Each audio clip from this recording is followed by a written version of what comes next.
Thank you, everyone, for waiting.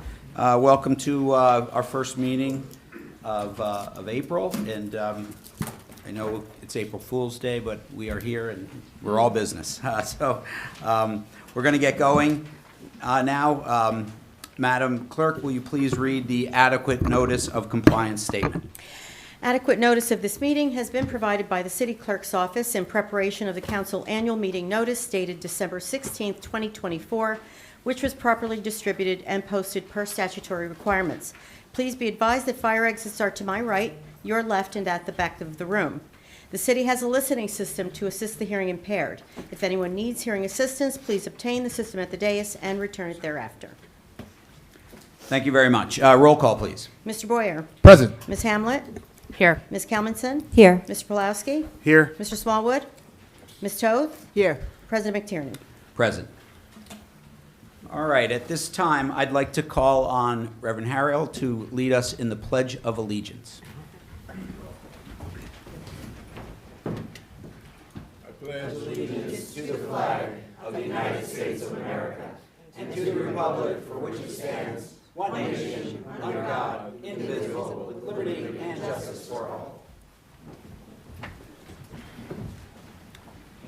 All right, thank you very much. Okay, at this time, Madam Clerk, will you please read the explanatory note regarding closed session and hearings and comments? A closed session meeting is authorized by state statute, was announced and held prior to the start of this meeting, and the known items for discussion were listed on the published closed session agenda. Please be advised that council meetings are broadcast live on Comcast Channel 36 and 34 and Verizon Channels 30 and 33, and rebroadcast on Thursdays and Saturdays on HTTV on Comcast Channel 36 and Verizon 33. When invited to speak, please come to the lectern, clearly state your name and address, spell your last name, and speak into the podium microphone so that your comments can be understood by all and properly recorded. Whenever an audience or council member reads from a prepared statement, please give or email a copy to the city clerk at cityclerk@cityofsummit.org.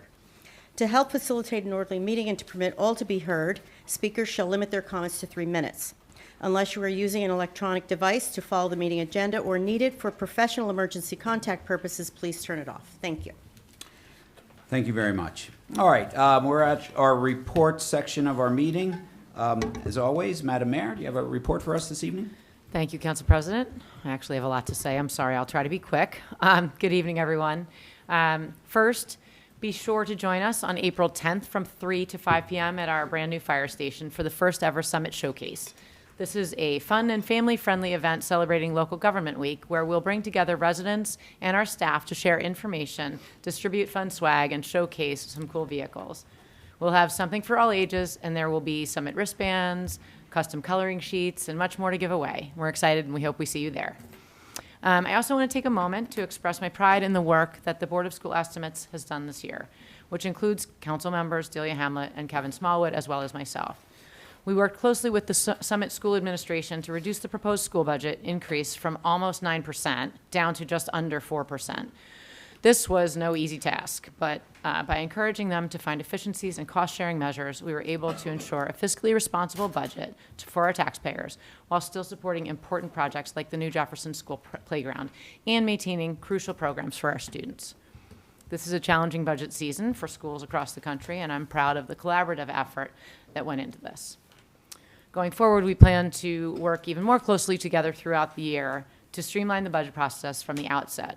I know Councilwoman Hamlet has been carrying around her trusty mega binder for months, diving into the numbers, and I'm happy to say that all of her hard work has truly paid off for the entire community. So thank you, Councilwoman Hamlet. Next, I have an update on the circulars that many of you have reached out to me about. I know it's been a source of frustration for many of our residents, and I'm happy to report that our wonderful city clerk, Rosie, has been in touch with the company responsible for distributing them. They've assured us they are making several improvements. They've briefed their distributors to ensure circulars are placed properly on driveways and not in the roadway or near sewer drains. They will also conduct weekly inspections to ensure compliance and perform a monthly cleanup to check for any improperly placed or unused bags. While we can't outright prohibit the distribution, I encourage residents who do not wish to receive these circulars to contact the company directly at 1-800-376-6222. You can also reach out to our city clerk for assistance. Finally, in case you missed it, our incoming Chief of Police, Ryan Peters, and I held a virtual town hall on March 25th. We had a great turnout with lots of questions from residents, and we were able to address all of them in our time frame. It was a fantastic way to connect with our community in a casual setting, and we plan to continue these quarterly town halls to cover various city issues. This is a great way for those who can't attend in person but can still get great important information. If you missed it, you can watch the full Q&A on our City of Summit Facebook page, Instagram, and YouTube channel. Thank you. I look forward to seeing everybody at the Summit Showcase on April 10th. Thank you very much. Great report. And now we're on our city administrator report. Ms. Baldwin. Thank you, Council President. Good evening, everyone. I want to start out by thanking everybody who participated in this past weekend's Earth Day cleanup at some of our local parks. It's always wonderful to see so many community members come out together to make the city even more beautiful. I understand that there is a picture of Councilman Bob Pulowski looking kind of like a lumberjack with a tree over the shoulder. So thank you to everyone. It really is a true testament to the spirit of volunteerism in Summit when everybody gets together to participate in these events. Looking ahead, we are excited for the annual Summit Easter egg hunt. It's happening on April 12th. Family favorite and a great way to kick off the spring season. A reminder, this is a BYOB, that means bring your own basket. The hunt will begin promptly at 1:45, but we do encourage people to arrive a bit earlier. The festivities will start at 1 p.m., and it'll be a great, fun afternoon for all ages. In addition, I'm happy to announce that our municipal golf course officially opened today. This is a great opportunity for residents to learn the game of golf or enjoy a round with friends and family. Membership information is available at summitcommunityprograms.com. And this year we have a new exciting addition to the golf course, which is a permanent disc golf installation, which members can also enjoy. Quick reminder that April 11th is a parking holiday. April 18th is a parking holiday, and city offices will be closed, so please plan accordingly. And we look forward to seeing you all at the Easter egg hunt and out on the golf course. Thank you. Thank you very much. All right, I'll keep my council president report very short. I wanted to thank our mayor, Councilwoman Hamlet, and Councilman Smallwood. I don't think the mayor, she's very self-effacing. She didn't give herself enough credit, nor the other two members. I just want to make it clear, we would be sitting with close to a 9% tax increase for our city, or our school portion of our budget if it wasn't for those three. They're the only ones who spoke up. The only ones who said this, we can get a good result from our schools without digging and costing the average taxpayer in Summit $1,000 more in tax in a city where, and in a state that's always already very affordability challenged. So I just really, really do want to thank them. I could not be more clear about this. That's what would have happened if they hadn't done the work, rolled up their sleeves, and dug in and worked in a cooperative fashion with the Board of Ed and the administration over there to really advocate, not just for our children, but for our taxpayers. So I can't say how thankful I am for the hard work that they've really done for the last 4 weeks. It's really, really amazing. So thank you. The other thing, I just hope going forward, for people who pay attention, I think I've paid some attention. It's an understatement this year. I have very little idea what finally got voted on in that budget. I think most people would say the same. It's 50% of our property tax bill, and that has to change. That has to change. We need much, much more transparency out of the board, and certainly I'm going to be advocating for that in the future, because you guys, people deserve to know what their taxes are going for. I know we're going to start our budget process, and Councilwoman Toth is leading the Finance Committee, and we'll give all the numbers out. People know what we're going to be talking about, and there'll be pushback, I have no doubt, but it should be transparent. So I'm looking forward to our budget process beginning 2 weeks, 3 weeks, I'm sorry, 3 weeks. And we'll have a good, lively engagement with the public. So, and that is my report. Okay. At this time, we're going to go with our historical minute. Councilman Pulowski. Thank you. Tonight we have Matt McKeever, who, if you can't guess from his attire, is here to hum a few bars about Summit baseball. A picky eater, though he sometimes tries new things, Matt is a Summit High School sophomore. He's a talented football and baseball player, an accomplished ski racer, and cliff diver as well. I'm pretty sure he does his homework and does well at school too, so let's hear what you have to say, Matt. I think you forgot golfing at the municipal golf course. That's There right, you go. okay. Yeah. Anything else? No, that's it. That's it. Good evening, everybody. As he said, my name is Matthew McKeever, and I'm a sophomore at Summit High School. And as you said before, I play football and baseball. And I was asked to present the historical minute here at the council. The 2025 baseball team is led by seniors Shane Walsh, TJ Flack, Gavin Smith, Matt Kierick, Ryan Barber, Gavin Nolan, and Jack Cowden, along with juniors Connor Moon, Alex Schwark, Giovanni D'Agostino, Ben Cohen, and Matt Rossoff, and then sophomores Gavin Schnall, Javi Bonifante, myself, and freshman Ryan Flack. Our team practices at Summit at the high school and Soldiers Memorial Field during the preseason. I prefer practicing at Memorial, not just because it's directly across from my house, but also, more importantly, the field itself has a long-standing history with baseball. Summit High School has played baseball at Memorial Field for over 100 years. The Cornog Fieldhouse is named after Summit coach Elwood Cornog, who began coaching in Summit 100 years ago.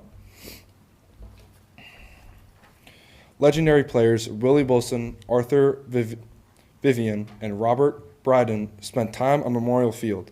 All three led their teams to state championships and were three of the best Hilltoppers to play the game. Wilson went on to play outfield for the Kansas City Royals for over 12 seasons and is a member of the Royals Hall of Fame. Both Bryden and Vivian were offered contracts in the big leagues. However, their professional careers coincided with the start of the Second World War. Both Bryden and Vivian were Marines stationed in the Pacific. Bryden was seriously injured, and Vivian lost his life. Summit was also the home to a professional baseball team, which played on Memorial Field. The Summit Red Sox of the Lackawanna Baseball League called Memorial Field their home. This semi-pro baseball team played in the 20s and 30s until World War II. One player who stood out for the Summit Red Sox was Joe Medwick. Medwick played in 1928, 1929, and 1930, and was a Carteret native. He was a sophomore in high school when he was recruited to play for the Summit Red Sox. Undaunted by his young age, he rose to the challenge and batted over 400 for his career as a Red Sox. At the end of the 1930 summer season, while standing on Memorial Field, Medwick signed a contract with the St. Louis Cardinals. Medwick played in the major leagues for 17 years. He had a batting average of .324 and won the World Series in 1934. And he was elected to the Hall of Fame in 1956. So, it is with this proud tradition of baseball excellence the Hilltoppers intend to take the field again at Memorial and carry on the tradition of Cornog, Medwick, Bryden, Vivian, and Wilson. Our home opener is Thursday at 4 p.m. against Roselle Park. We hope to see you at the field and hope that this brief history of baseball and Summit enhances the experience. Go Hilltoppers.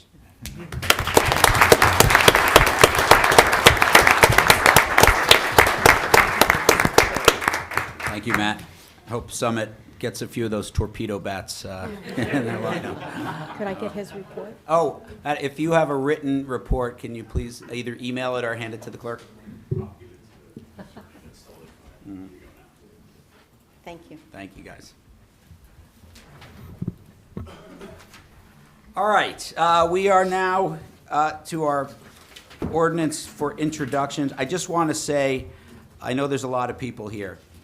These are ordinances, we are introducing them today. The hearing is in 3 weeks, where people will have an opportunity to speak on each of these ordinances. We are going to have public comments after the business of the meeting is done. People want to stay and talk about what they want to talk about, that's A-okay. But I just want to set expectations. When we introduce these, we will not be talking about them, okay? But I do, obviously you guys are here, you want to talk about something, and we're more than happy to hear it, but just at a different portion of the meeting, okay? So that's that. All right. Did you want to I say would like to something, say Madam Mayor? something, yes, before we start. Before, there is one ordinance that, before it gets introduced, I feel like I need to make a couple of comments based on some feedback that I've received over the past couple of days.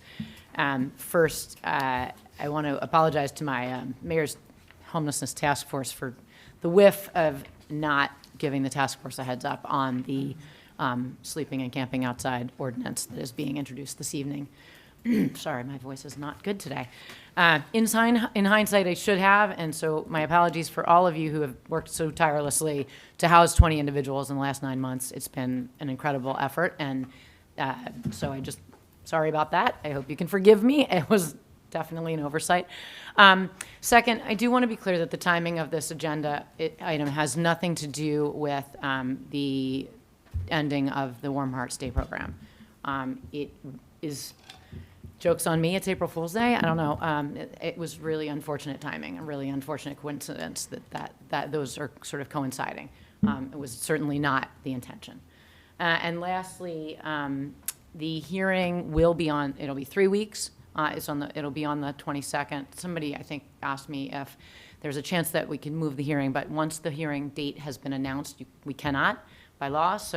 But the good news is that we do have an extra week between this meeting and the hearing, and we do welcome feedback. I have heard some already, and I expect to hear more, and I'm sure we all will hear some more. So just wanted to go on record as saying all of those things prior to ordinances this evening. Thank you.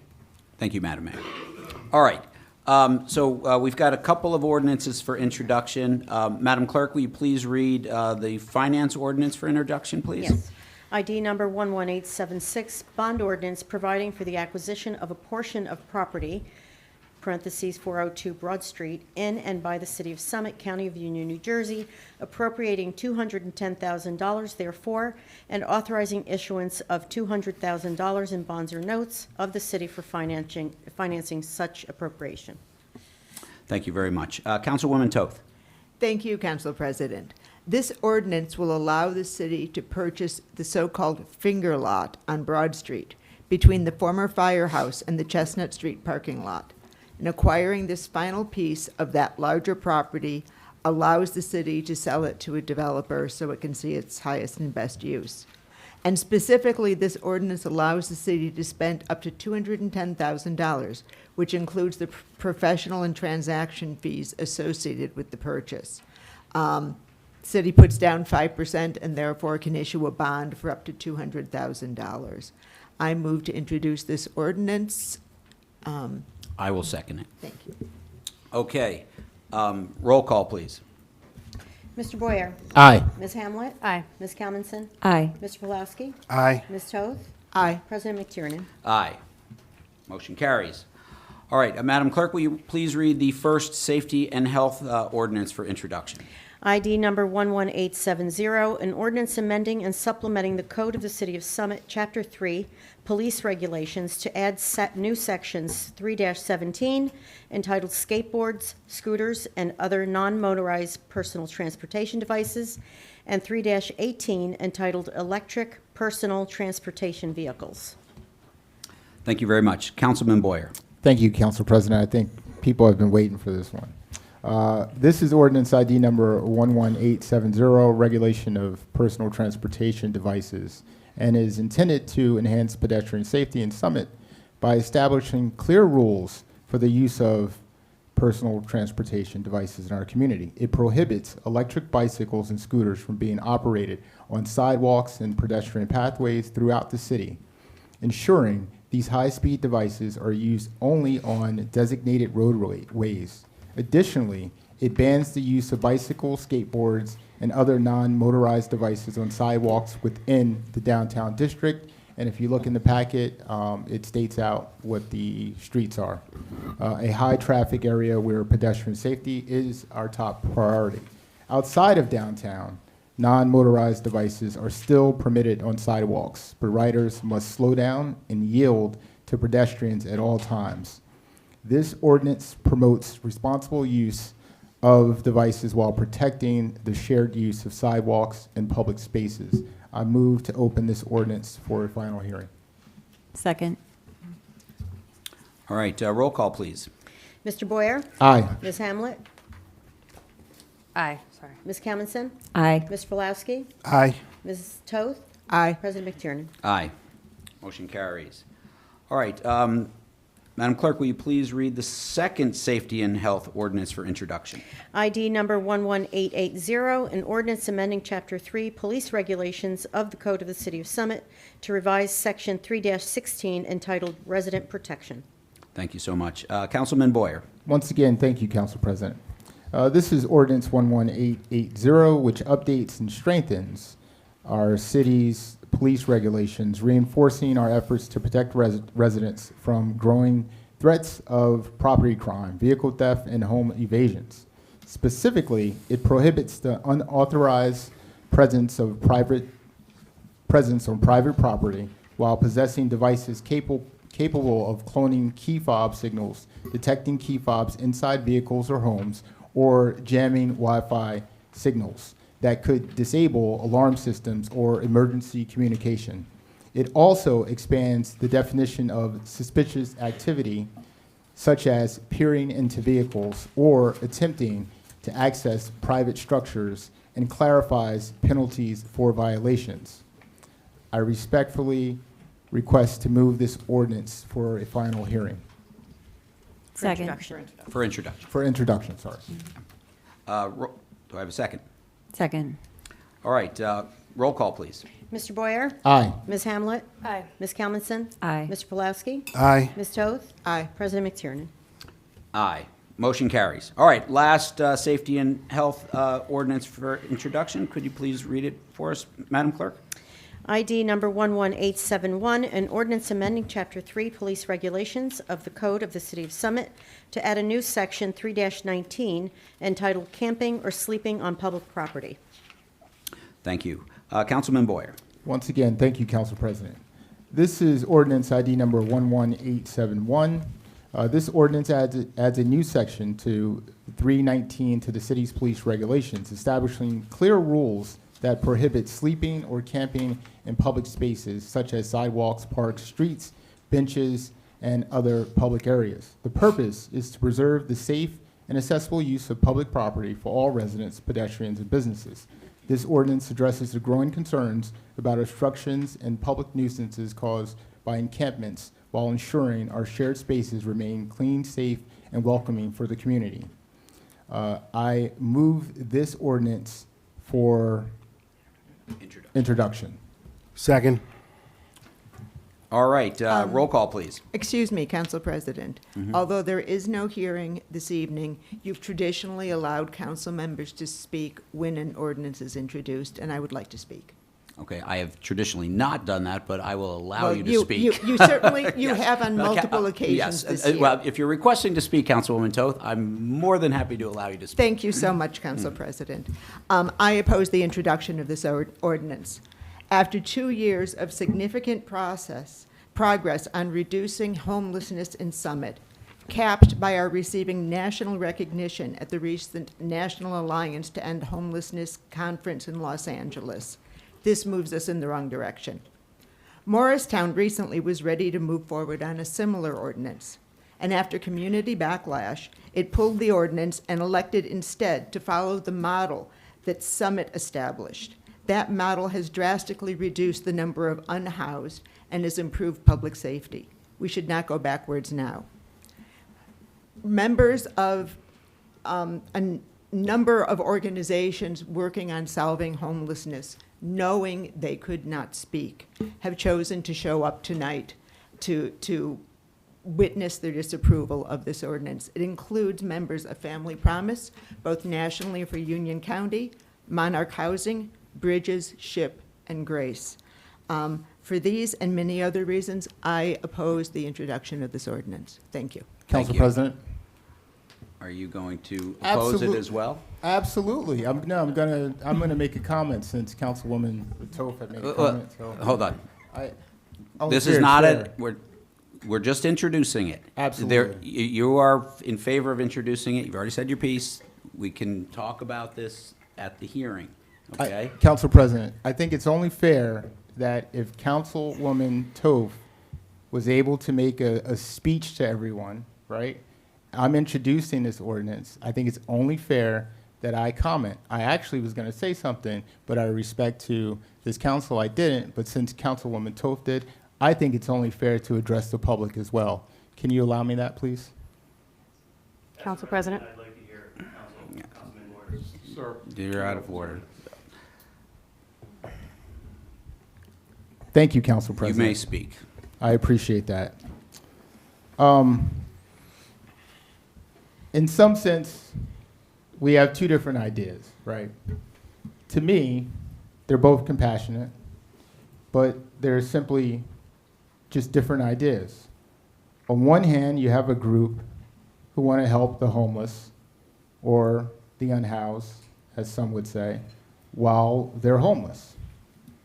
And on the other hand, you have a group that would rather stop them from being homeless. But really, the biggest benefit is to stop them from being homeless. Now, I want to remind everyone that it was this current administration that housed 20 out of the 25 individuals out there. It wasn't the last one, it wasn't the one before that, it was this one. It was our mayor that put together a task force with the help of some of you in the crowd here that housed these individuals. So it is a balance. You know, as we've seen across cities like San Francisco, Seattle, some Toronto, you know, when officials back down and face short-term pressure, it leads to things that they have to now then turn back on, right? Look at San Francisco, encampments all over the streets. So you had the city council had to come back and remove them. Now, people elected me probably to say what they probably wouldn't get up here and say, but what they're thinking, you know? We are balancing compassion with accountability and upholding law and justice. And that's what this is about. It's not about criminalizing homelessness, but it's about doing the right thing. We want to prevent homelessness, not maintain it. Thank you, Council President. Council President? I'm calling for a roll call now. Council- Roll call. Mr. Boyer? Aye. Ms. Hamlet?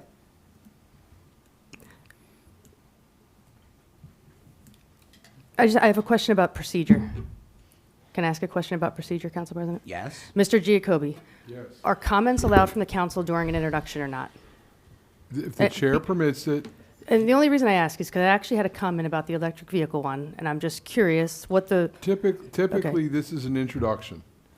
And with an introduction, you're just introducing it, putting the public on notice that there's going to be a hearing on it where the council will make comments and they'll hear comments from the public. And that's what you're doing 3 weeks from now. Okay. So this is merely an introduction. The council, the chair permitted limited comments, but it's more typical that it's done just with an introduction. The reason we have ordinances for introduction, because they're ordinances, they're laws, they carry more weight than resolutions. That's why they are pre-announced to be introduced. So the public has every opportunity to understand that they can come when there's a hearing to talk about it. But they're just being introduced. It doesn't mean an ordinance should be talked about twice. Okay? Resolutions get talked about once, an ordinance gets talked about once. But because, as you people are here, understand, ordinances are different. And the governing body, for full transparency, wants to make sure that people understand it's out there, they're introduced, they're not taken by surprise, they have an opportunity to make plans, to come later to speak. That's why when we introduce an ordinance, everyone will have an opportunity to talk about it, but they'll talk about it in the hearing. okay? That's why we're not doing discussions, okay? Does that answer your question? That's fine, but like, when do we have time to discuss, like, the ordinance for the the electronic scooters? I actually the only time we can actually talk about stuff is when we're up here. When we have our hearing. Right, okay, that's fair, Okay, but at the we hearing. don't have any time to adjust. Anyway, At I'd the respectfully hearing. like to make a comment, but I respect the fact that I'm not allowed to, considering I was on the homeless task force. Okay. But that's okay. Roll, we've had one vote. Councilman. Ms. Hamlet? Aye. Ms. Kelmanson? Aye. Mr. Pulowski? Aye. Ms. Toth? Nay. President McTiernan? Aye. Motion carries. All right, we're on to our resolution section of our meeting. We have a few tonight. First up is capital projects. Councilwoman Hamlet.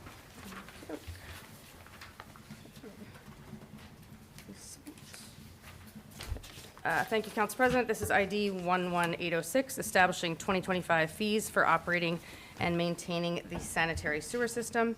The 2025 sewer user charge is derived by combining charges established by the joint meeting of Essex and Union counties, which I serve on, with the city's sewer utility operating budget. The fee is lienable. The 2025 proposed rate is $399. The number of units in Summit is 11,521. New Providence is 277.98 cents with 3,400 units. And then the industrial total is $300,851.40. I would like to move this resolution. Second. All right, do I have any comments from the public? Comments from council? I'll just make one comment. We are an equity owner in the joint meeting. So we're one of, correct me if I'm wrong, Director Schrager, 13 towns that own it? Correct. Yeah. This could not be replicated today. It just couldn't be. This was built in the 1920s. This is an amazing asset that we have. This is a bargain for Summit residents at $399. Any community around here, your sewer fees are going to be $100, $200 more per household. So the management, I know Councilwoman Hamlet sits on the board. It's collected from different towns. It's a well-managed organization. They raise capital, they fix it, they do all those kind of things. And this is one of the great things that living in Summit gives you, is a great service at a very, very reasonable price. So that's my comment. All right. All in favor? Aye. Aye. Opposed? Motion carries. All right, capital projects. Number 2, Councilwoman Hamlet. Thank you, Council President. This is ID 11827, authorizing the 2025 submittal of the 2024 tonnage grant report to the New Jersey State Department of Environmental Protection, whereas the Mandatory Source Separation and Recycling Act has established a recycling fund from which tonnage grants may be made to municipalities in order to encourage local separation and recycling programs, and whereas the City of Summit has maintained a recycling program which conforms with New Jersey Department of Environmental Protection Bureau of Recycling and Planning rules and regulations, whereas the City of Summit has incurred expenses associated with recycling that are not offset by revenues from the sale of the recycling materials, and the City of Summit continues to actively promote recycling of as many materials as practical in order to achieve a minimum recycling rate of 50%.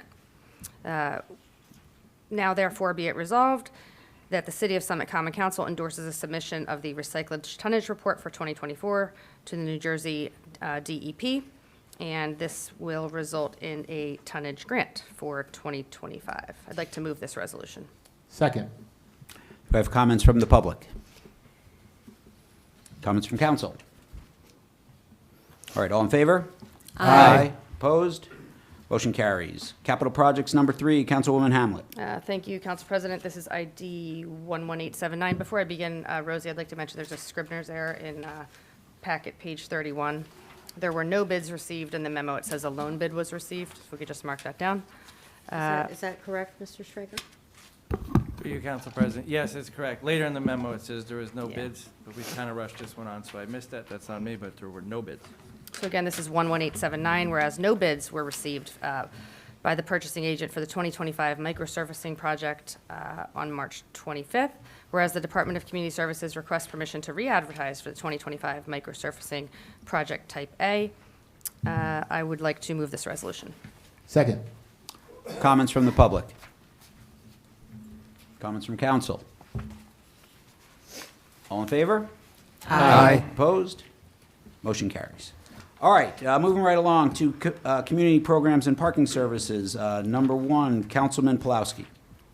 Thank you. This is Resolution ID number 11841 to authorize down payment to purchase playground equipment at Tatlock Playground under a New Jersey state contract. In anticipation of our renovation of the Tatlock Washington School Playground, we're placing an order for a custom owl, the Washington Owls, and an egg with a bench accessories. To place that order, we need to make a down payment, the amount of $56,774. This resolution authorizes us to place the order, enter the contract, and make the down payment. I move to pass this resolution. Second. Comments from the public? Comments from council? I have one question. Yes, please, Councilwoman Hamlet. Councilman Pulaski, I just have a question about how, and Tammy, you might be able to answer this, if we typically have to put 5% down for the capital budget, and we were planning the entire playground, but we're only getting 2 items for this, how is that working? I know it's sort of a long question, but I just need to rectify it in my brain. Through you, Council President. So these items have like an 8-month or 9-month lead time. Okay. So we are only paying a down payment from funds that we secured. We adopted a portion of the funding for the project last year's capital budget and the rest of it this year. So this down payment for these 2 items will get them started manufacturing them so that they're ready for installation. And again, it's coming out of last year's capital. Okay, and so maybe this is a question for Mr. Ozrowski, but the owl is not just an owl, right? It's part of the playground for $399,000. Okay. Just want to make sure. Sorry. Since I'm up Just want to here. make sure, just looking over the budget here. Since I'm up here, we did have a presentation by David Guida, So it's and part of it's that. a play apparatus. Okay, so it's not There's- just the owl, it's the actual playground. Right, That's right. It's a comprised. big Okay. piece of the Just playground. checking. Sure, it wasn't that expensive, but okay, thank you. Thank you. Any other comments from council? All right, roll call. Or not roll call. All in favor? Aye. Opposed? Motion carries. All right, community programs and parking, number 2, Councilman Pulowski. Thank you. This is Resolution ID number 11847 to appoint Community Programs Advisory Board member. In accordance with our closed session discussion, I move to appoint Alex Levkoff to the Department of Community Programs Advisory Board. Second. Comments from the public? Comments from council? All in favor? Aye. Opposed? Motion carries. All right, we're on to finance. Finance number 1, Councilwoman Toth. Thank you, Council President. This is Resolution 11875. The Finance Committee just recently put forth the proposed ordinance to acquire the Finger Lot property on 402 Broad Street. This resolution authorizes the city to establish a temporary capital budget for the land acquisition, similar to our temporary operating budget. And this item will be included in the larger capital budget when it's introduced at the next meeting. I move to adopt this resolution via a roll call vote. I second. And before we go forward, Council President, having just introduced this resolution, I move to amend it. And specifically, I'd like to amend the third whereas clause by adding the words "for the specific purpose of acquiring the property located at 402 Broad Street in the city of Summit" to the end of that clause. It would then read, "Whereas it is desirable to adopt a temporary capital budget for the year 2025 for the specific purpose of acquiring the property located at 402 Broad Street in the city of Summit." And this amendment clarifies the property being purchased so the resolution can be understood on its own terms. I move to amend this resolution. Just a point of order, Matt. Do we need to vote on the amendment No, first, or can we just You can vote? adopt the amended, you can adopt the resolution as amended by Councilwoman All right, so I'll Okay. second the amended resolution. Okay. For, okay. Thank you. Good. So Council if that was President? clear for everybody. Yes? Can we just add portion of the Yeah, it's just property? sort of the Because finger it's lot. A just portion of the property. Thank you. Thank you. As amended again. Okay. All right, and I We're second. wordsmithing as we go. Council course. President, just for Hold on one sec. Is it or clarification on the amendment? Yes. Yes, please. Okay. Yeah, I'd like to ask our city solicitor, so the language changes, what significance? It's just a portion of that whole property. It's the finger lot. So it's limited to, No, I understand that, but what's the significance of the change? Like it's changing, just making it clear. okay. Yeah. It has no impact, it's just making it clear, and I think as Councilwoman Toth, sorry, Rosie, I got scolded before for not talking to my mic. Councilwoman Toth pointed out that if you read it on its own, people understand what this is for. It's not, you can read it without having all the other backup. Okay. Okay, great. All right, so I seconded that. Okay. Do we have any comments from the public on this amended resolution? No, comments from council? Yeah, the only thing I would say, like, where this is a little different than what we normally do, but as was mentioned with the ordinance, we're in negotiation to try to make the old firehouse lot more desirable to control all the lots, the contiguous lots. So we've been negotiating, and we're happy to say that we've come to a verbal agreement where we're going to be doing a land swap between our property and the owner of the finger lot, whereas it's basically for parking spaces. So it's we think the council has all approved going down this path.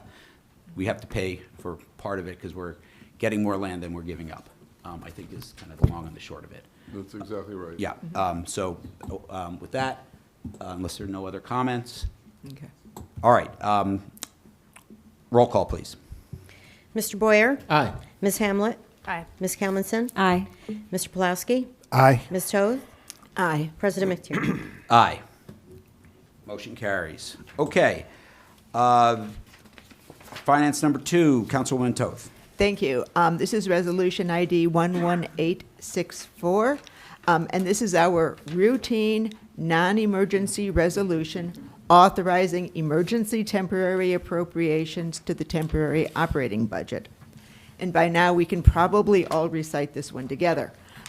In January, council passed a temporary budget allowing us to spend up to 26.25% of last year's budget. And expenses are lumpy, many are front-loaded, and thus, until we adopt our operating budget next month, we regularly authorize what the state requires us to call emergency temporary appropriations. And I move to adopt this resolution via a roll call vote. Second. All right, comments from the public? Comments from council? All right, roll call, please. Mr. Boyer? Aye. Ms. Hamlet? Aye. Ms. Kalmanson? Aye. Mr. Pulaski? Aye. Ms. Toth? Aye. President McTiernan? Aye. Motion carries. Finance number 3, Councilwoman Toth. Thank you, Council President. This is Resolution ID 11865. This is the sewer utilities routine, non-emergency resolution authorizing emergency temporary appropriations to the temporary sewer utility budget. And this expense is necessary to keep our sewers flowing until we adopt the 2025 sewer utility budget next month. I move to adopt this resolution via a roll call vote. I second. Comments from the comments from the public? Comments from council? Roll call, please. Mr. Boyer? Aye. Ms. Hamlet? Aye. Ms. Kalmanson? Aye. Mr. Pulaski? Aye. Ms. Toth? Aye. President McTiernan? Aye. Motion carries. Finance number 4, Councilwoman Toth. Sorry, Council President. Yes. Can we go back for a second? On 11865. Can I The just one ask we a- just voted Yeah, I on. apologize. thought I didn't need to ask a question, but I do. Why are the numbers 625 versus 725? There's a $100,000 difference. I just don't understand it. I don't know if it's an error, but I should have paused this, and I thought I didn't need to. It says that it says, whereas the total emergency chapter resolutions adopted in 2025 pursuant to the provisions of NJSA Chapter 96 for the sewer utility budget, and this resolution totals 725, but then in the bottom line, it just says other expenses are 625. So I just wanted to confirm what the final number was. Our CFO I don't know is how we go flipping back, through her Mr. papers. Giacobbe, but it's a $100,000 difference, so Yeah, no, it's Of fine. course. take a pause.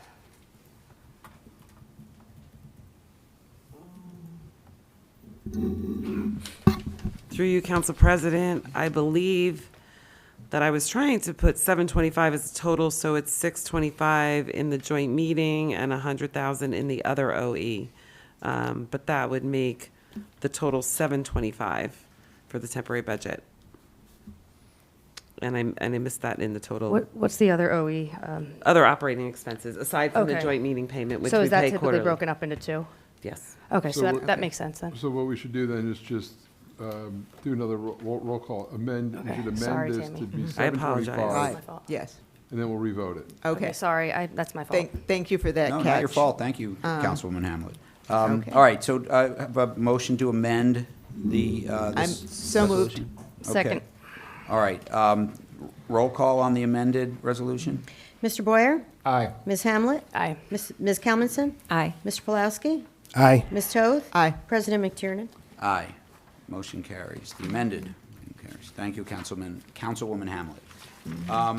Okay, finance number 4, Councilwoman Toth. Thank you, Council President. This is Resolution ID 11849.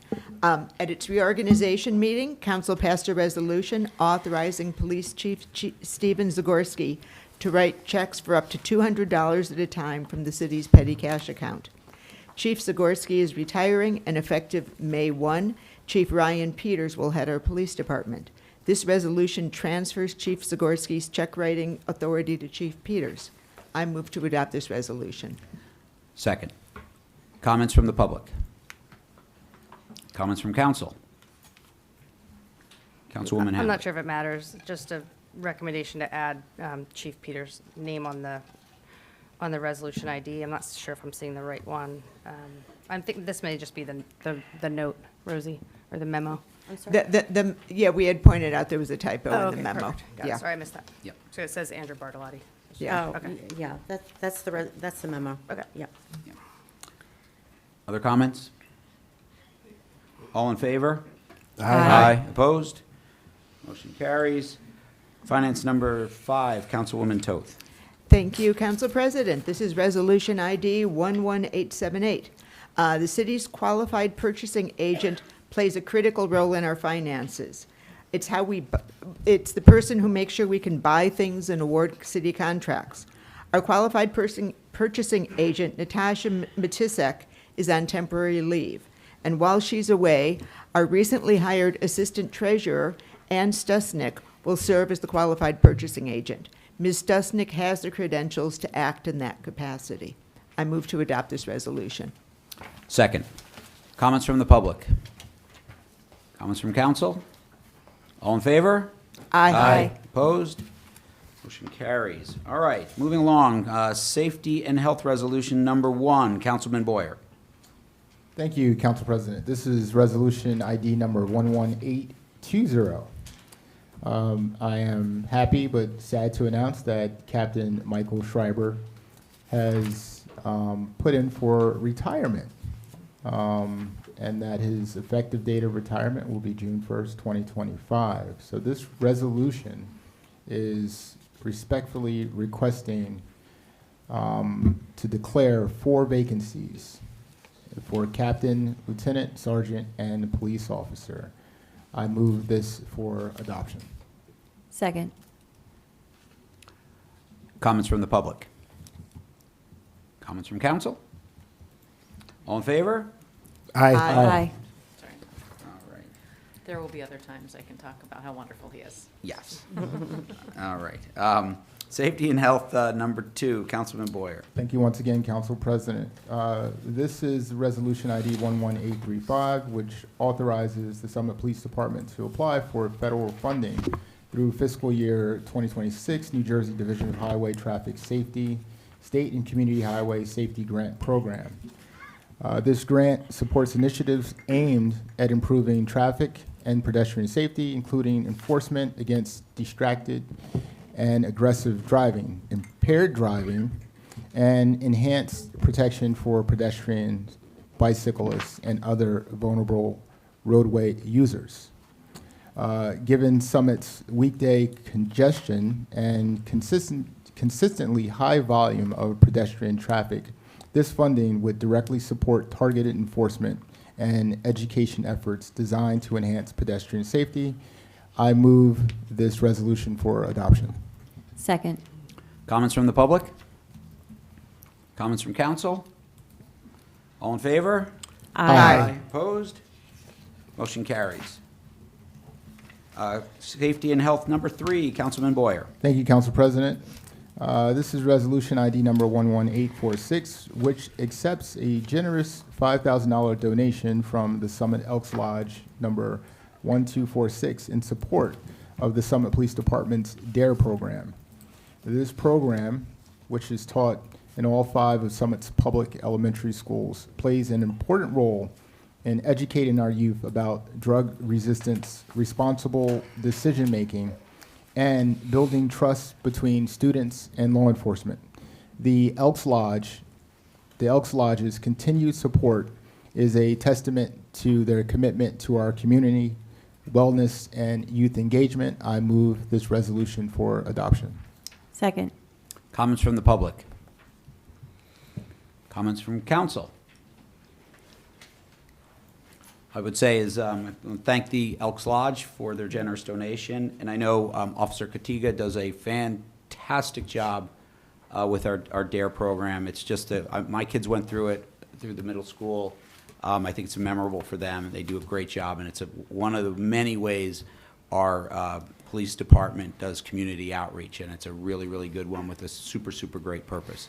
So this is awesome that the Elks is supporting this. All right. All in favor? Aye. Opposed? Motion carries. All right, last one, Safety and Health, number 4, Councilman Boyer. Thank you once again, Council President. This is Resolution ID number 11869, authorizing the execution of completion agreement, the Firehouse Project. As discussed in closed session, I move this agreement for adoption. Second. Comments from the public, please. Comments from council. All right, all in favor? Aye. Opposed? Motion carries. All right, we're on to the consent agenda. Do I have a motion to approve the consent agenda as presented? So moved. Second. All right, do I have any comments from the public on anything on the consent agenda? Comments from council? Yes, Councilwoman Hamlet. I just wanted to talk about the SDI one that's in here, because I don't know if we had resolved the one that was pulled from the prior meeting on the insurance. So, Rosie, do we have to? So through you, Council President? Yes, please. SCI continues to be on our policy. Okay. Although they have secured their own, it is not complete without Okay. some need for improvement Okay. on their part. That's So, all I wanted to know. Work in so progress. we're going to kind of Okay, work together. that's fine. I don't need to pull it out then. Yeah. Great. Good question.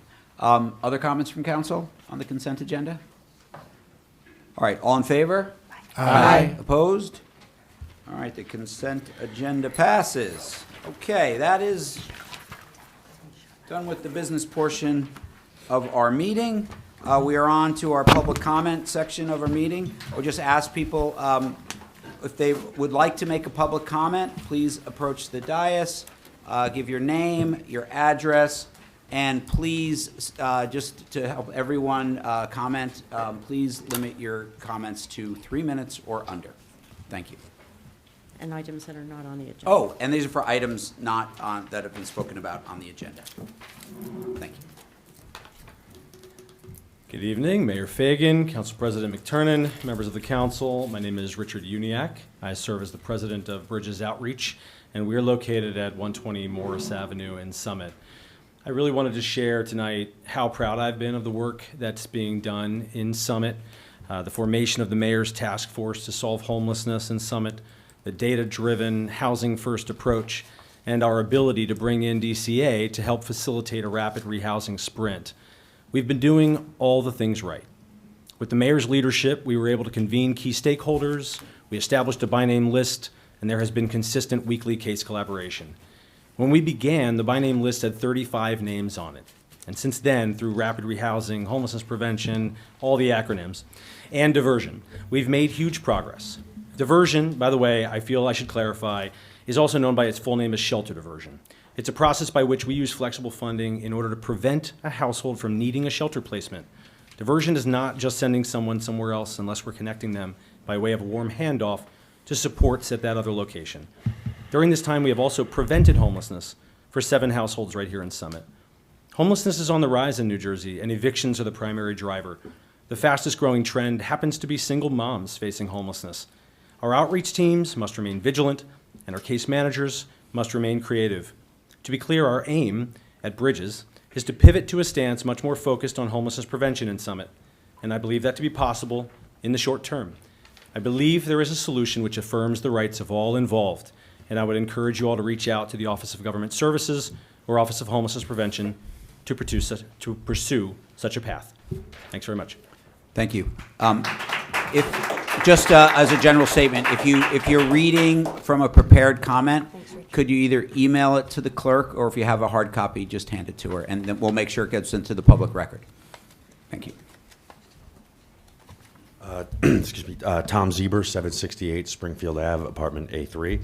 Good evening. I know this was touched on a little bit earlier, but I decided to come and give remarks tonight because I felt compelled to offer thanks to Mayor Fagan, Councilwoman Hamlet, and Councilman Smallwood for their work in ensuring that the final school budget for fiscal year 2025 and 2026 is fair both to Summit's students and Summit's residents. So, by way of background, I'm 38 years old. I'm a proud public school kid myself. My wife is in her mid-30s, and we don't have children yet. But when we do, we expect that they will attend Summit's outstanding public schools. I fully support our societal goal of providing access to quality education to every student and believe that our community is better off when every child receives the best possible education. But the original school budget proposal, which would have imposed an 8.83% increase on Summit taxpayers, did not adequately strike a balance between the school board's obligation to students and its obligation to those who foot the bill. Budget increases may well be necessary from time to time, but to allow them on the scale that was originally proposed was not reasonable. So again, I want to thank Mayor Fagan, Councilwoman Hamlet, and Councilman Smallwood for their work on the Board of School Estimate and their commitment to public education at Summit while still being sensitive to its impact on taxpayers. Thank you. Thank you. I'm going to email it. Okay.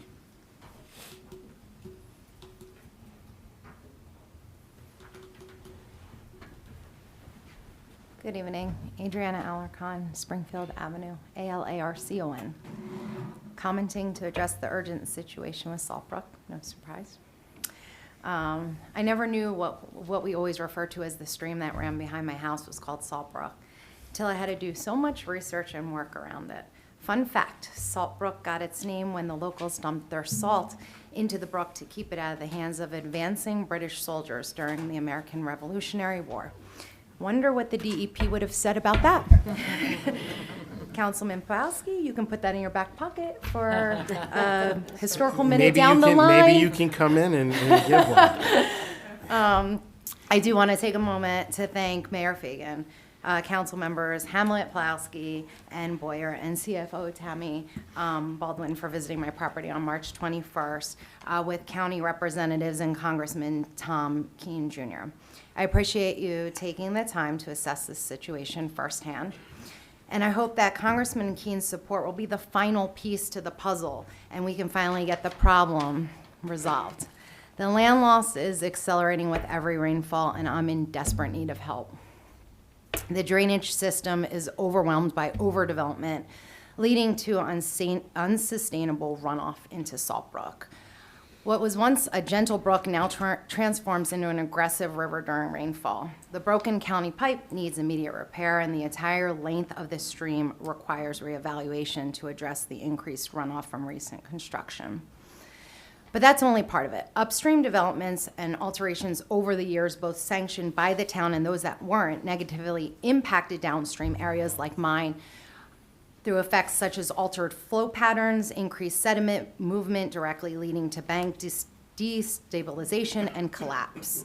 And so while I'm in immediate need of help to stop the catastrophic devastation caused to my land, this illustrates the importance of a greater long-term solution as well for the stream from the beginning to the end.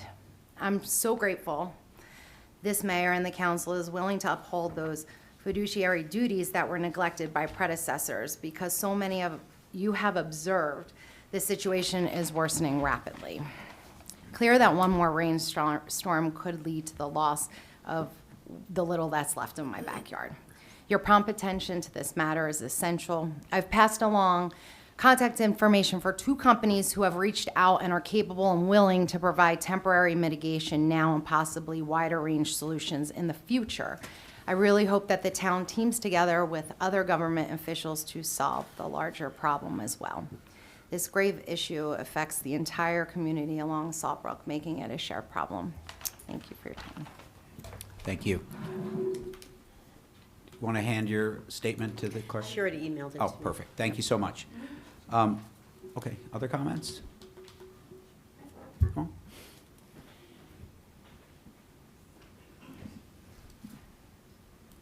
Susan Bowen, 45 Waldron. I just came to this meeting for general interest, but as I sat here, I thought about the fact that my other house is at a lake. And when you have a teenager who wants to drive a boat, as Don can tell you, it's sort of a cumbersome process to get a boat license. And it's serious, and it's the same test that adults take. And I'm wondering if we have these essentially children driving motorized bicycles, why aren't we thinking, and this isn't a criticism, it's just an idea, why aren't we thinking of some sort of city-based adult, serious, and cumbersome process before they even get on that bike? Because I'm not a doctor, but I watch a lot of TV. And the reason I like the boating licenses is because driving a boat is life or death. Like it or not, even on Lake Opatcon, it's life or death.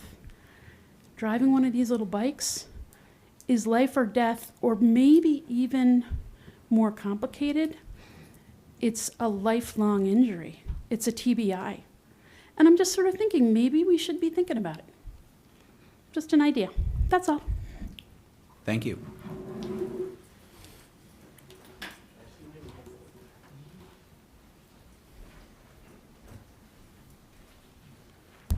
Don Nelson, 20 Plain Street. These motorized electric scooters, they're motorcycles with electric motors. They really are. I'm a lifelong motorcycle rider. I wear all the gear whenever I go out. How about we go back to city licenses? We used to license bicycles, used to license mopeds. I know it's another bureaucratic thing, but short of, hey, there's a guy on a black scooter where he shouldn't be. Hey, look, there's a bicycle license hanging off the back of his motorcycle, scooter or electric bicycle from the city of Summit, and then we can track who it is.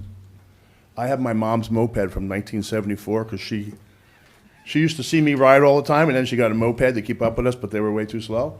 She had to register with the city of Summit. I still have the license on the back. So maybe that's another way we can think about tracking how these electric scooters work. Like I said, scooter does 25 miles an hour. The doctor could probably confirm this. You fall and hit the ground at 25 miles an hour, the bicycle helmet's really not, it'll help, but it's not really gonna help a lot. So really it's about safety. Like I said, a lifelong motorcycle rider, always wear your gear, but we need to track these things and make sure that that people are held accountable for their use. Thanks. Thank you.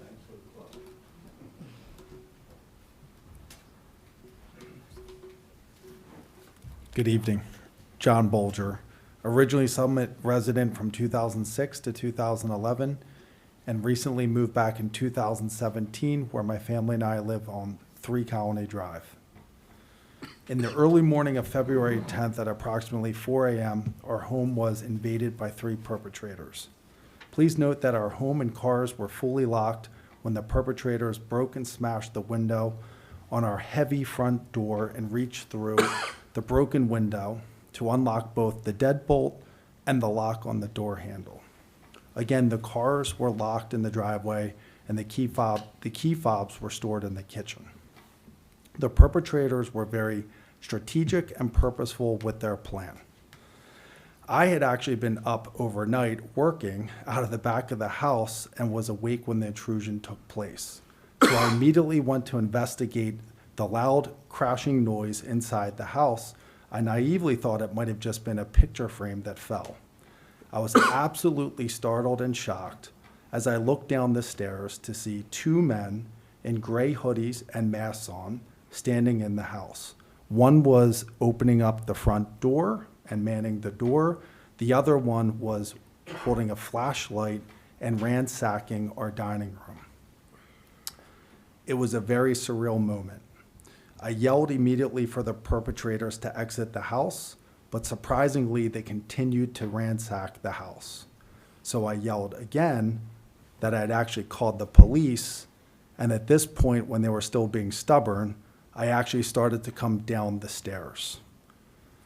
Concurrently, there was a 3rd perpetrator who now comes flying out of the hallway from the kitchen with the 3 key fobs and exits the house. The other 2 followed. The first perpetrator to exit jumped into the last car in the driveway and got away with the truck. The other 2 actually jumped into the getaway car, and both cars sped off very quickly down the road. After checking on my family upstairs to ensure their safety, I ran back to the office on the 2nd floor of the house to grab my cell phone to call the police. Thankfully, no one was physically hurt in my family, but I will share it has left us all feeling violated and vulnerable. The Summit police were very helpful and actually even recovered the car later that afternoon, but unfortunately the perpetrators were never found. I know this is one story of many and is consistent with the continued problem over several years. I'm happy that there was a downward trend in 2024, but the home burglaries in Summit continue and the perpetrators continue to get bolder with recent incidents of perpetrators carrying a gun.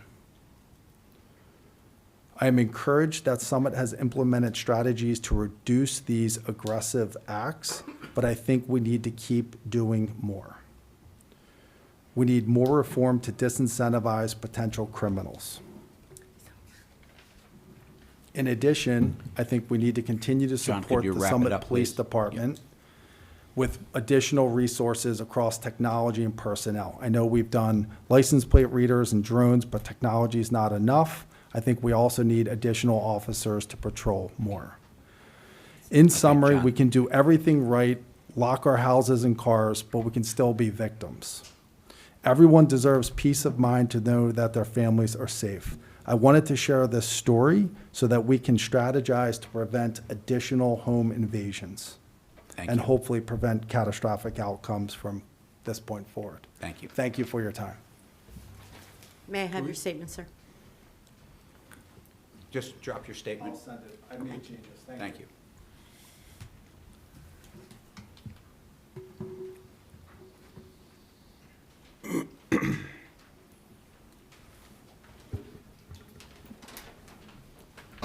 Vicki Letterman, Clark Street.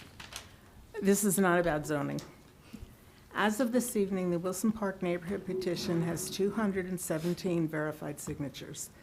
This opposition to the proposed building design on the Red Cross property, together with the huge number of significant zoning variances and the enormous parking deficiency, means to keep the peace, we should look for another solution for the church, the property, and for Summit.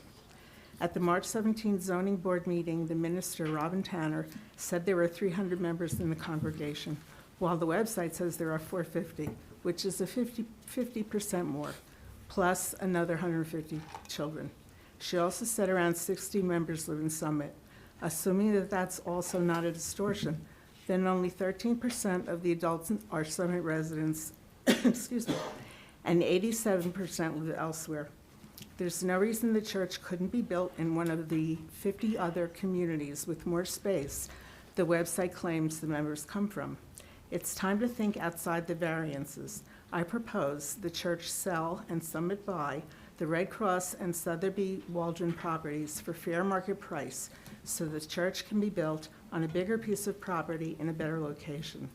This would free the church of the headache of finding buyers whose projects comply with city zoning and enable them to buy a larger and better suited property. There are other much more appropriate uses for both properties that are in keeping with the zoning and historic nature of the neighborhoods.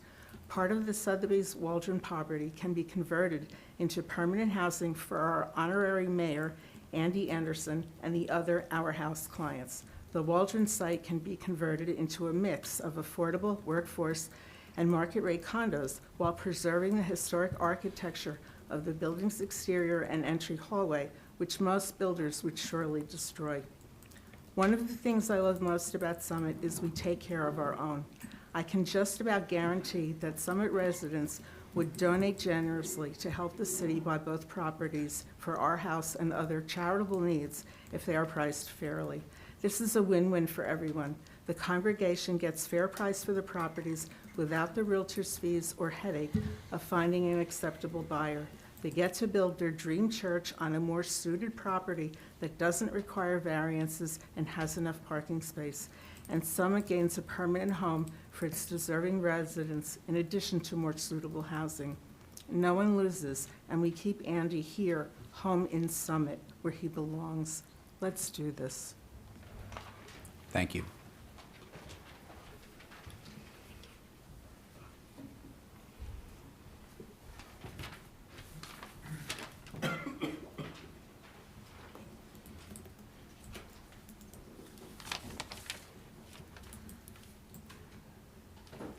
Other comments?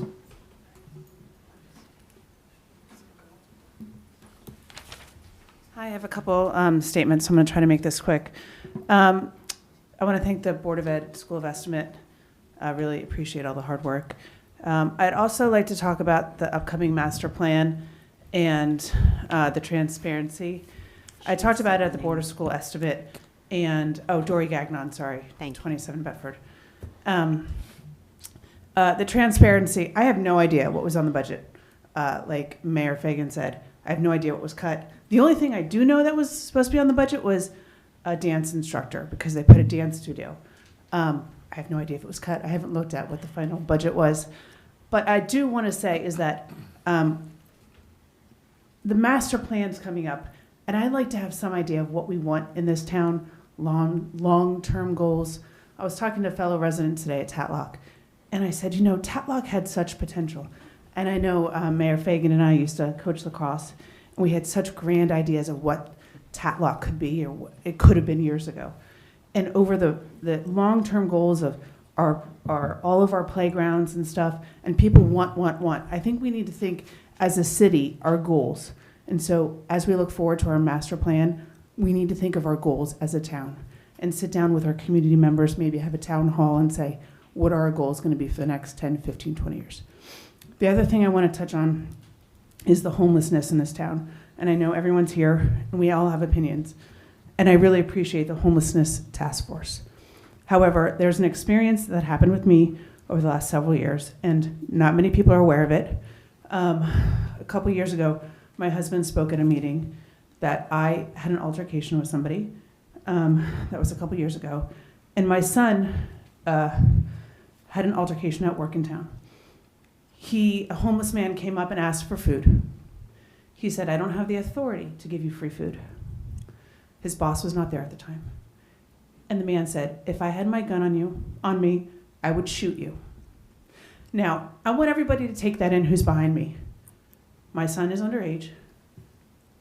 And just think as a parent, how that felt for your son to come home to know that somebody said they would kill him because he wasn't able to give him food. Think about that for a second.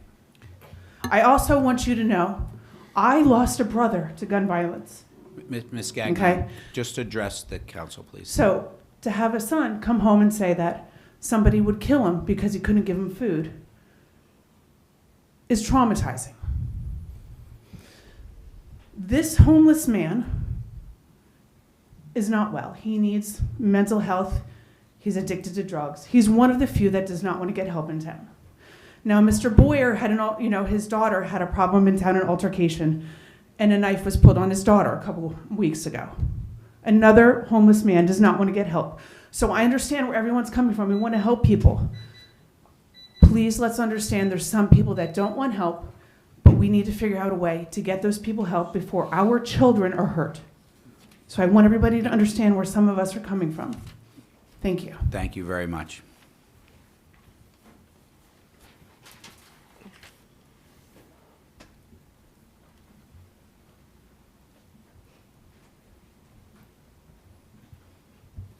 Jocelyn Modesto, 61 Butler Parkway. I would like to compare and contrast the Beacon project on Springfield Avenue and the Tatlock Lights project. There have been many common concerns from residents regarding both projects, including parking, increased traffic, noise, decreased home values, changing the character of the neighborhood, lighting, and plans changing once the development occurs. But that is where the similarities end. The process could not be more different between these two projects. Beacon sent many notices directly to affected residents. Residents have the opportunity to ask questions of church leaders and the experts in a civilized hearing with no enforced time limitations. Residents are allowed to ask follow-up questions and engage in a bit of back and forth with Reverend Tanner and the experts that will follow. The residents were also privy to site plans, schedules, and studies prior to these hearings. By stark contrast, the city had failed to even once notify residents in the immediate vicinity of Tatlock of the project. Tatlock neighbors were told to submit questions online, many of which remain unanswered months later. The one opportunity we were given to discuss the project with experts was transformed from an informational meeting into a pep rally for lights at the DCP's urging. Residents were provided drafts of the environmental and traffic reports just short of the meeting, without the data included, and were told to keep their questions to 30 seconds and each expert's time limited to 30 minutes. Residents of Tatlock were jeered at and intimidated when they got up to speak.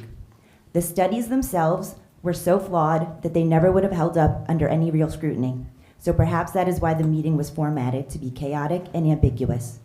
A bat study for 5 days in October, not really looking to find anything. Claiming a rainy Saturday afternoon game draws the same crowds as a Friday Night Lights game, blatantly inaccurate. And no full lighting plan exists for the project, only a rendering from Musco showing the 8 stadium lights. There is no plan showing the necessary lighting for the track, pathways, parking lots, and sidewalks. There was no opportunity to discuss the reach and impact of the lights with an engineer, only with a salesman invested in making a $1.4 million deal. And no one has been able to get a consistent answer on what the plan for use, timing, and scheduling of the lights would be. The answer is always different depending on who you are speaking to, and that is perhaps the scariest part of this entire project. I understand that the Beacon project is requesting variances, and that is why it went before the zoning board. But the city is looking to deliberately disregard its own lighting ordinance for the Tatlock project, so the city should be held to the same standards as any other developer in town. Thank you. Thank you.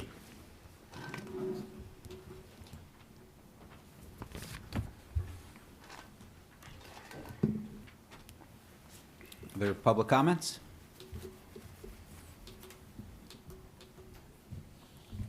P. Jangler, 16 High Street. So I've been here for a couple council meetings, again, to talk about the Tatlock Light project. Obviously, I don't want to address other people from the crowd, but address the council. I think a few things that I just want to kind of highlight is in terms of the research and studies that council has conducted, I think they have been thorough. I think they've been very clear. This is not a surprise. I think we know from the field studies, I think one of the quotes from David Guida was that there was not a single program that was not having its needs met with field, in terms of field space. In terms of the Musco project, it's very clear what these lights can and cannot do, and where the light does shine If you've ever been to any one of these fields, Scotch Plains Fanwood has some of these lights. You can see it for yourself. Yes, Musco is the contractor, but these lights also qualify for the dark sky initiative, which means they have to meet certain criteria that is deliberately done by a third party to determine that it meets that criteria. So I think it's very clear that the impact to the environment and the surrounding areas is highly mitigated. With regards to the traffic study, yes, we know there's some traffic issues in relation to home varsity football games, graduation, the relays. Those things aren't going to change because we have lights, and they're not going to get worse. There's only so many home games that the varsity team gets, and there's only going to be, you know, a few nights where there'll be a Friday Night Lights game. So I get that there will be some minor inconveniences sporadically throughout the year, but again, and I've been saying this on multiple occasions, the need for the lights is predominantly driven by practice time. Yes, there'll be some benefits for game times, but if you think about how sports work, youth sports, high school sports, the number of practices far out exceed the number of games, and half your games are away. So the reality is most of this is needed for practice time to meet the needs of our growing youth sports in town. This has also been something that's been discussed for 20 years since the fields were originally turfed. It's something that's been known and something that people have been debating for years. So I don't think it's a surprise for anyone that this is still a topic of debate. But again, I think this is something that we need in this town. Youth sports is a cornerstone of this town, and we are struggling to meet the needs of our children in this town. As those needs continue to increase, we need to be able to increase field space. And the lights, at a minimum, they won't fully fill those needs, but it'll do, be a step in the right direction. So, anyway, thank you. Thank you very much.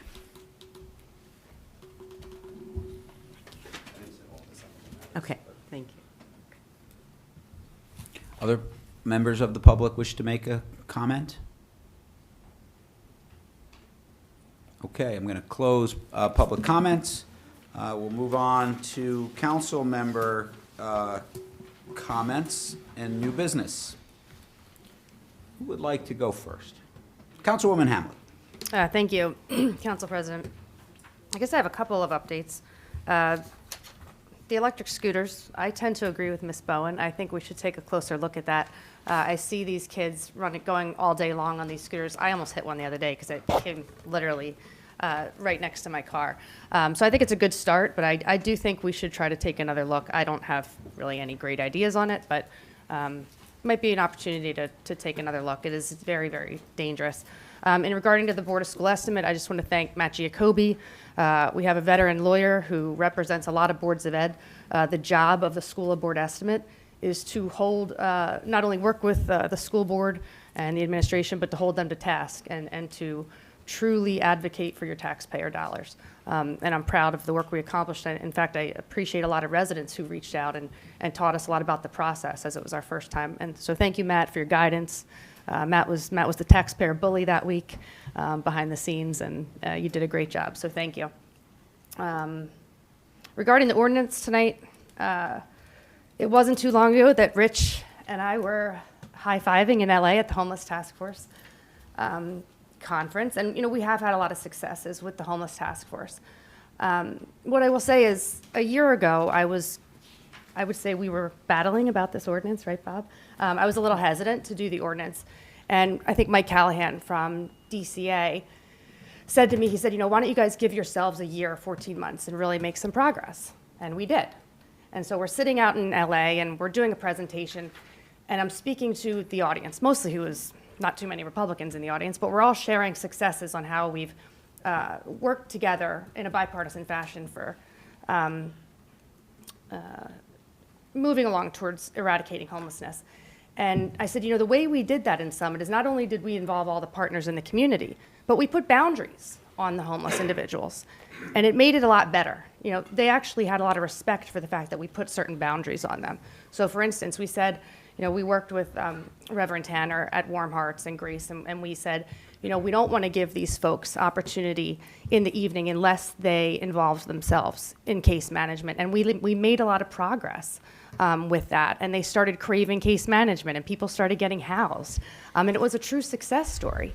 And that was through a lot of the efforts through the community here. And I would tell you that there are some individuals who,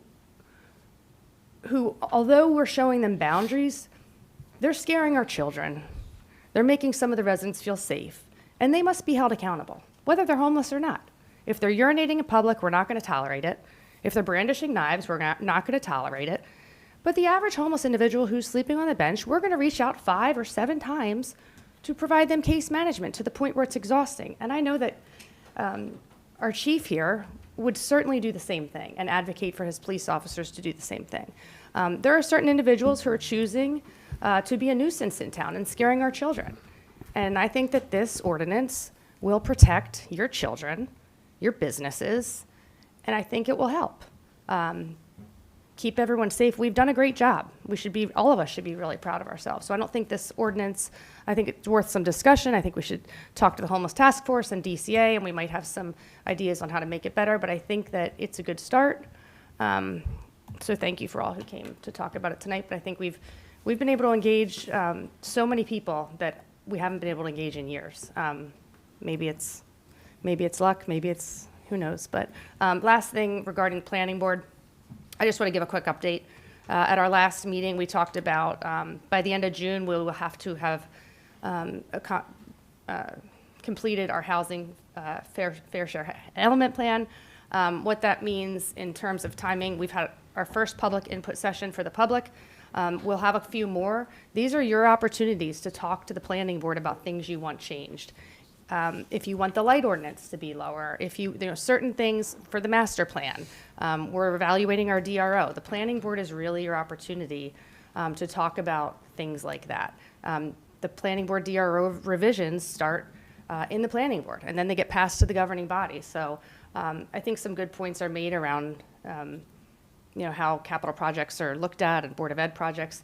I've recommended a complete capital review by the planning board because I think it's a really good point that some projects are looked at differently, and we're talking about it a lot, but please come to the planning board. We only had 2 comments last week at the planning board, so I won't talk anymore, but please come to the planning board, and thank you all for coming tonight.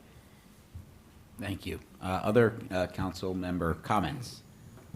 Council President. Councilman Boyer. Through you. Mr. Bolger, my heart goes out to you. I know when me and Councilman Pulaski was at your house, the story is still grips me today. I could play it back in my head several times, and it's heartbreaking. And I can only imagine what you felt at the top of those stairs. And your story is kind of maybe the #1 reason that I ran for council. And I am enthusiastic about the future of policing in Summit. Over the last 2 weeks, I've seen more police officers around this town than I've ever seen in my life. I can't get away from them.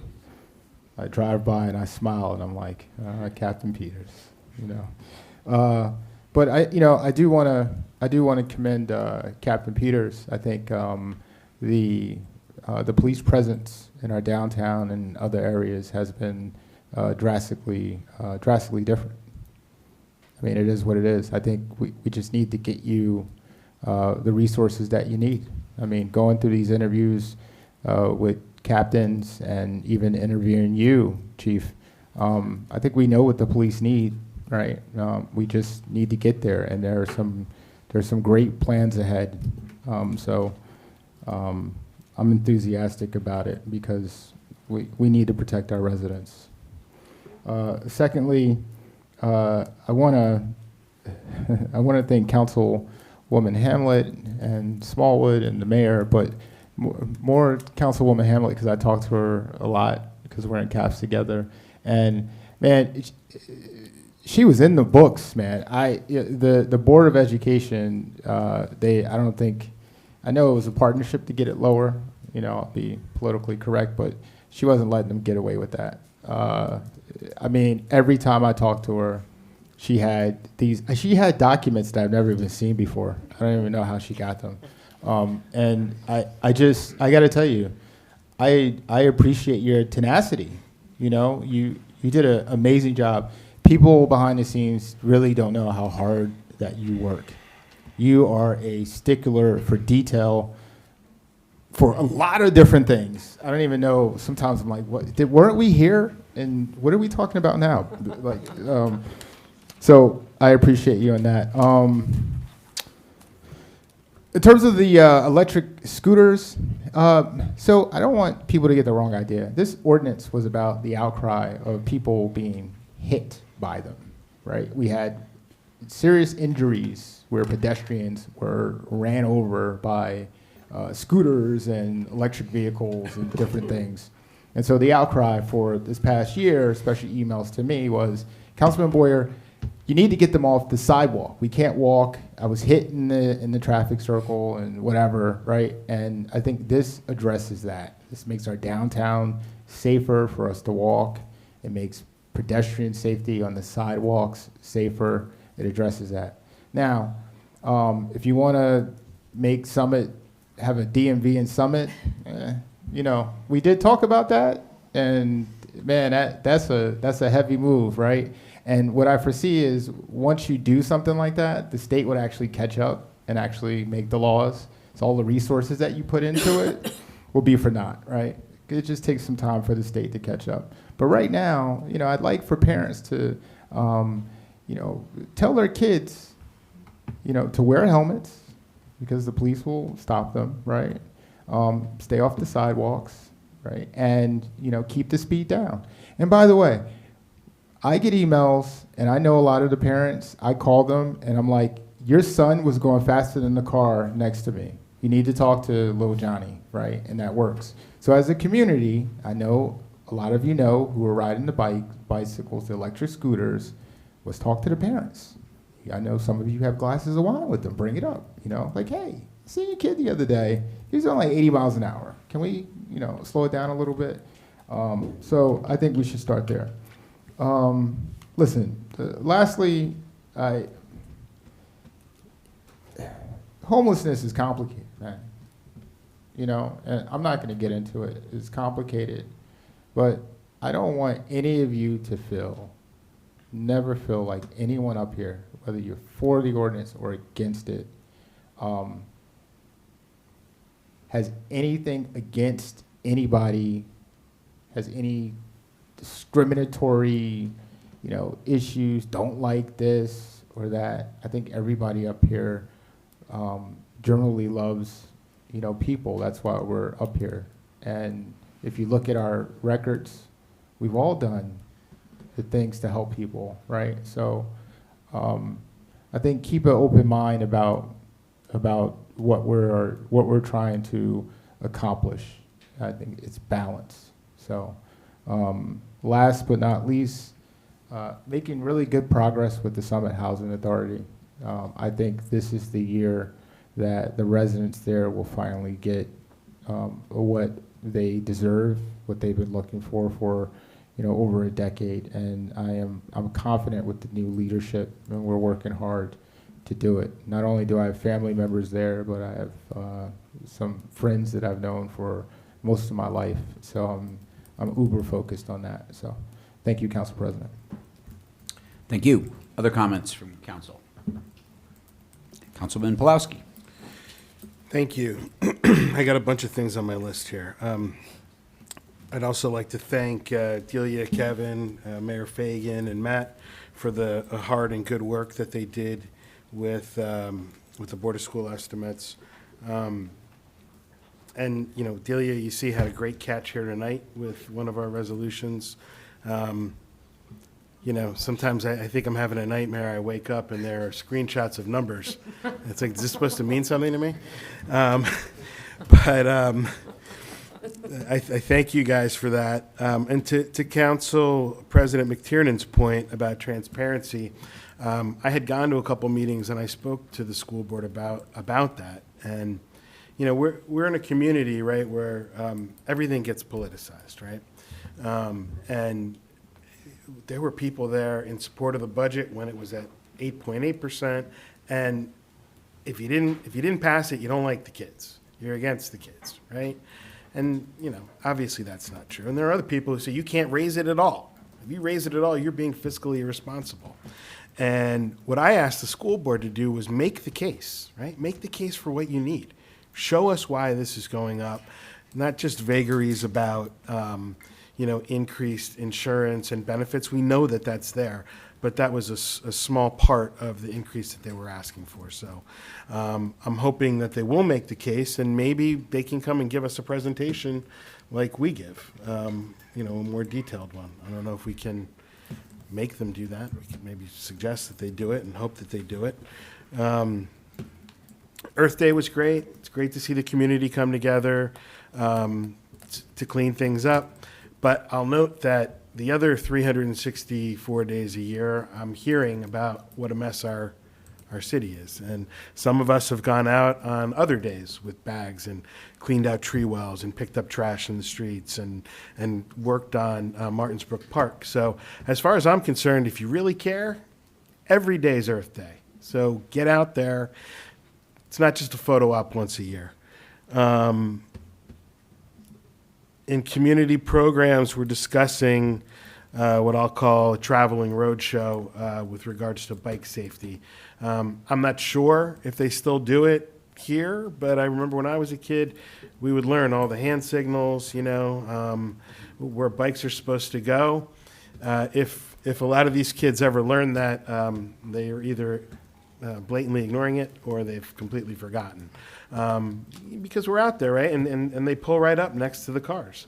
And I've seen people, turn left in front of a car from the right-hand lane because they're not abiding by the traffic rules, and it's for everybody's safety. I wanted to, and so maybe we can, put together some kind of an assembly that we hit once a year. It'd be, what are there, 8 schools? 8 public schools in town, right? So, we hit each of those once. I want to thank John Bolger for coming in and telling his story. I know it's not easy to relive something like that, and I agree, right? There are all kinds of measures that we can take, and for a long time, this was politicized too, right? One faction was saying we need more police. Another faction was saying, no, we just need more technology. And I always kind of said, why not both? Let's do both. We have to do everything we can to keep things safe here. And the two are not mutually exclusive. They're important pieces of the same puzzle. I want to give a Tatlock Neighborhood Committee update. We had our first meeting last week, and I think it went well. We discussed a whole host of issues that we're going to try to tackle this year, improving the bus drop-off from our visiting teams, alerting neighbors to events when they're going to happen so that they can plan, enforcement of parking rules, the Butler Morris crosswalk that we've been working on, kids speeding from the high school to Tatlock. If you have kids that practice there and they're rushing to get down there, they got to slow down, right? Washington school kids are getting out at the exact same time. And I saw with my own eyes people just flying by, cars illegally parked on that curb, so the cars have to go even further out. You have students who are walking down there. I saw students walk diagonally from Webster across to the opposite corner of Butler when there are a million cars around. I spoke to our athletic director at the high school and asked her to make sure that she passed on to the coaches to tell these kids to be more careful. Parking enforcement, positioning of speakers during games, having no parking signs out during sporting events in certain areas and doing it kind of religiously, right? The Summit Relays is coming up. That's a huge day. Graduation, home football games, big lacrosse games, right? It really does put a burden on that neighborhood, and we have to do everything that we can to help. And then we also talked about potential parking expansion at the field house and some of the pros and cons that might go with that. So we're exploring lots of options. We had a really good meeting, and I'll give a report after the next meeting. And as for Ms. Modesto's comment before, you'd have to say that I have always welcomed any conversation about what parameters would be around lights. And nobody's taken me up on it yet. My door is still open, and I'm willing to talk to people about that anytime. That's it. Thank you. Other comments from council? Yes. Councilwoman Comments. Thank you, Council President. One, about Tatlock, I think it would be really helpful if the DCP did, or somebody did provide some parameters about when the lights are going to be on. Because I also received two different answers. I received one answer from a council member within a matter of a few days, and one answer from a DCP employee. And then I was told, well, aren't you going to address that in the committee? Aren't you going to address the times when the lights are going to be on in the Tatlock committee? And I said, well, no, that's completely separate from lights. That's strictly about traffic. So I think there's a lot of confusion, and it would be really helpful if that was cleared up. Also about the camping ordinance, I have concerns about this, and I think we need to talk about it as a community. I had a conversation with Councilman Boyer. We had a very nice conversation earlier. I didn't know about this ordinance until a week ago, and I think it needs to be discussed with the community, and I think we need to understand what the potential consequences could be. I don't know if there are any, but I'm glad we have the opportunity. I would like for people to reach out to me if you want to have a conversation about it. I would love to hear from you, because I hear, I know people, they're concerned about people being, very vulnerable when they're unhoused. And we also have people who are very concerned about their children, right? And I want to hear from everybody. So I'm glad this conversation has started. I think that's it for me. Thank you. Great, thank you. Other comments? I have two more things which I forgot. Yeah, please, Madam Mayor. Thank you. One, I just wanted to tag something, Councilman Pulowski. Sir, would you like a cough drop? I'm doctoring on the dais. Bob mentioned the Summit Relays, which are this Saturday, and also the opening day for Summit Junior Baseball is also Saturday. Summit will be abuzz. There will be traffic. Leave early. Park legally. Thank you. That is one thing. And then I was remiss because I did not remember to mention the One Moment, Three Decisions event that happened at the high school last Wednesday and Thursday, coordinated by the Board of Education, the Police Department, and supported by Shaping Summit Together. It's an incredible program. It's done every other year. This was the 5th time that it was done. If you don't know about it, please check out, there should be a link on the Board of Ed website, and you can actually just in YouTube type in One Moment, Three Decisions, or maybe there's some other name for the program. OM3D. Well, no. It's like a national every 15 minutes. Thank you, Cap. So it's a really incredible program. And it's about drunk, drugged, and distracted driving, and it's really, really powerful. I've seen the video before. I've never seen it in person. I was in tears. It's really powerful. So something for you to check out, especially if you have kids that are becoming permitted drivers and licensed drivers, because they should see it too. Thank you. Thank you. Other comments from council? Through you, Council President. Yes, Councilman Boyer.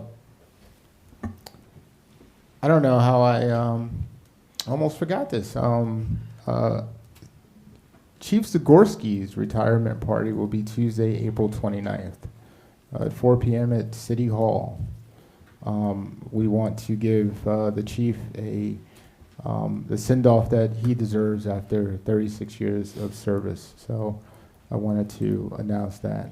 And I think that's it. Glad you remembered that. That's good. Other comments? Councilman Pulowski.